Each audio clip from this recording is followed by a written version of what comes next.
మొన్న చిలకలపేట దగ్గర ఒక స్కూల్కి వెళ్ళాను.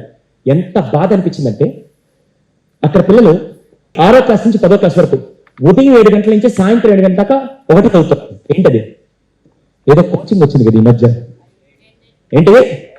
ఐఐటి కోచింగ్, నీట్ కోచింగ్ అని చెప్పి 6వ క్లాస్ పిల్లలు 10వ క్లాస్ పిల్లల దాకా వాళ్ళ సబ్జెక్ట్ నేర్పించుకుంటే కేవలం ఈ కోచింగ్ నేర్పిస్తారు. నాకేం ప్రాబ్లం లేదు. ఉదయం 7 నుంచి సాయంత్రం 7 వరకు 12 గంటల పాటు ఇంకేం లేదు. దాని తర్వాత ఏం తెలుసా, పేరెంట్స్ క్లాస్ ఇస్తామని నాకు చెప్పాడు. పేరెంట్స్ వచ్చారు, పాపం ఒక్కొక్కరు లుంగీలు కట్టుకొని, నాకు తెలిసి రైతులు పెద్దగా చదువుకోలేదు. వచ్చిన తర్వాత నేను కూర్చోడంతో క్వశ్చన్ అడిగాను, సార్ మీరు ఎంతమందికి ఐఐటి తెలిసినట్ట? ఒక్కడు చేయట్ల. నీట్ ఎంతమంది తెలిసింది? తెలియదండి. అయితే మీ పిల్లల్ని ఇప్పుడు ఏం చదివిస్తున్నాను? ఐఐటి కోచింగ్ సార్ అని. ఎందుకంటే ఏమో సార్ భవిష్యత్తు బాగుంటుందని. చాలా మందికి ఎందుకు చదివిస్తాను తెలియకుండా పిల్లలకు కూడా చదువు ఉద్యోగం తెచ్చుకోవాలి, ఉద్యోగం తీసుకోవాలని పంపిస్తారు. కానీ నేను నార్త్ లో స్కూల్స్ మీద రీసెర్చ్ చేస్తే వాళ్ళు ఏం చేస్తారు తెలుసా, సిబిఎస్ఈ స్కూల్స్ లో కాన్సెప్ట్ నేర్పిస్తారు.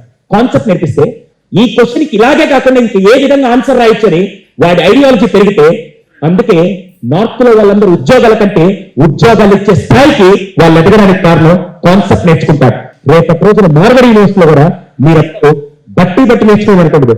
కాన్సెప్ట్ నేర్చుకోవడానికి వాళ్ళు రెడీగా ఉన్నారు. కాన్సెప్ట్ నేర్చుకునేదానికి ఎంతమంది రెడీగా ఉన్నారు?